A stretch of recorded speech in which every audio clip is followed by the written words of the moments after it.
Magnetic effects of current. Lecture number 1.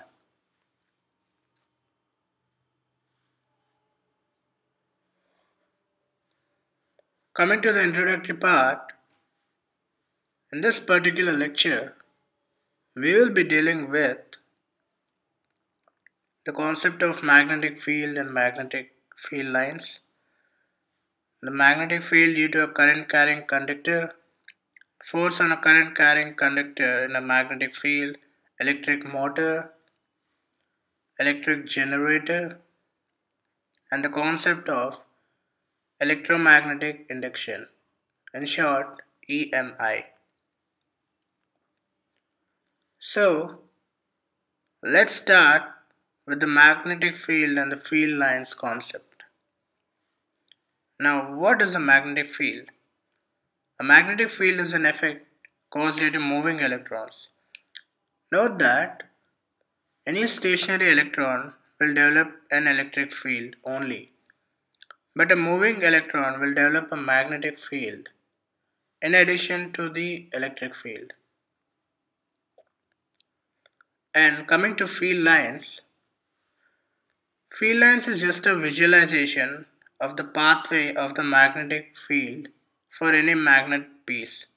For example, if you consider a bar magnet on a piece of paper, and if we draw few iron fillings around it and tap the paper, then we'll see the iron fillings will get arranged in a specific manner.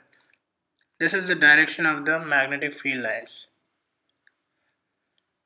So, for a better understanding, you can actually have a look at the images coming soon. So, this image will give you a better idea of what I am actually talking about. And the image on the right shows the direction of the magnetic fields, okay, which is from north to south externally. So, coming to the magnetic field direction. So, for any moving electron, the direction of the magnetic field is given by the right hand rule. So, what does the right hand rule say? It says that if the thumb of the right hand is placed along the direction of the motion of the electron, then the direction of the magnetic field will be given by the direction of the curling of the four fingers of the right hand. Okay? So, for a better understanding, please have a look at the following diagrams. Here, the thumb shows the direction of flow of the electrons, and the curling of the fingers show the direction of the magnetic field around it. Okay? Now, let's study about the magnetic field due to current carrying conductor. So, we know that any moving electron will generate a magnetic field, and a conductor carries a free electrons, which is a fact. So, for any conductor, when it conducts a current, that is when the free electrons move, then a magnetic field gets developed around it. And this direction has already been shown before. Okay. So, but to have a further grip on the direction, I'll show it to you again. Please remember this and please try to understand. So, coming back to the concept of magnetic field due to current carrying conductor,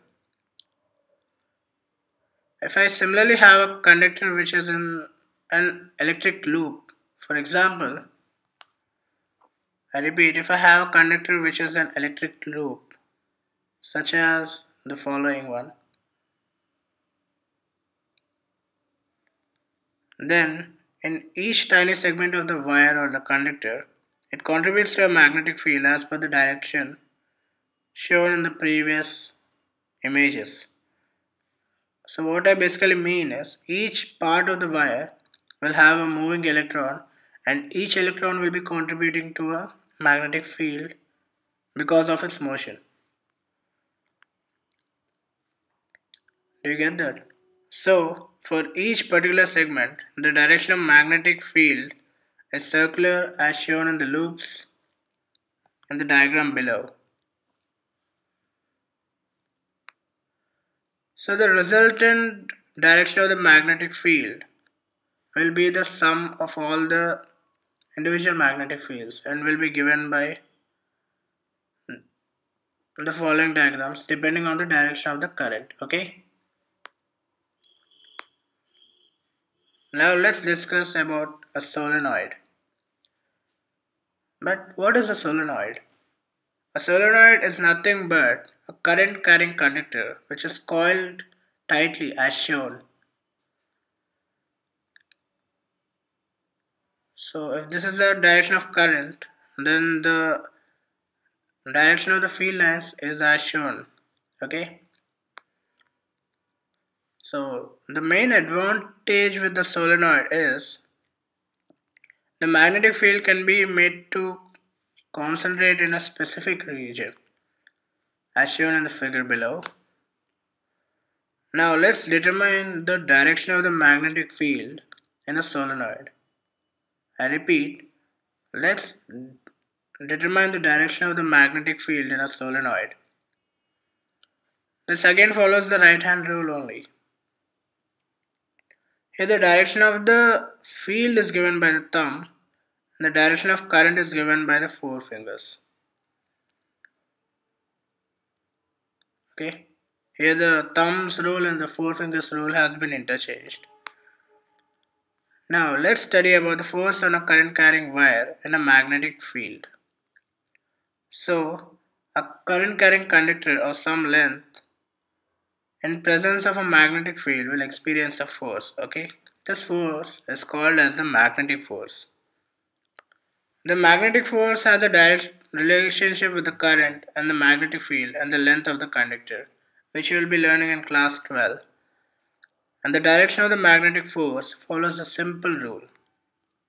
Now, what is this rule? Let's learn about it. Okay?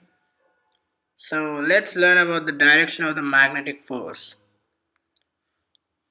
So, the direction of a magnetic force can be decided with the help of Fleming's right hand rule, which says that if the index finger points the B and the middle finger points the direction of I, then the thumb points the direction of F, which is the magnetic force. We can alternatively use the traditional right hand rule. Okay. So, for example, if I have two parallel conductors carrying current in the same direction, they attract each other, and two parallel conductors carrying currents in the opposite direction, they repel. Given below is a diagram illustrating the same thing. Okay. Now let's proceed to something called as an electric motor.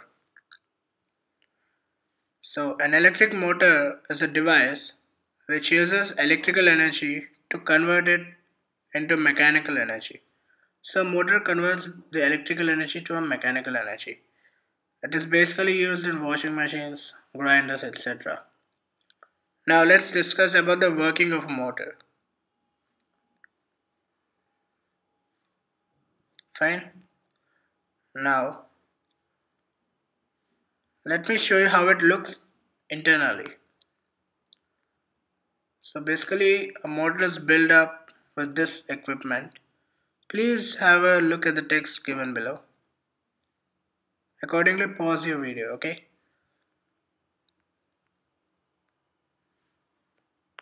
So let me teach you about the electromagnetic induction. As the name suggests, this is the generation of the electric field due to a change in the magnetic flux. So a magnetic flux is the product of the magnetic field and the area of cross section. So any change in the flux, that is the magnetic field only or the area of cross section only or a change in both will lead to an induced electric field. Okay, this is what EMI means. So given below are the diagrams of the same thing in which we experience a change of flux which consequently generates an induced electric field. Fine. Now, let's proceed to the concept of electric generator. As the name suggests, it is a generation of electric energy by the use of mechanical energy. Here, the mechanical energy is used in the form of rotating the shaft to generate a sinusoidal current with the help of two or more commutators or brushes. So, given below is a diagram of an electric generator which uses mechanical energy to rotate the shaft to produce a sinusoidal current. Please read the text and accordingly pause your video. Fine?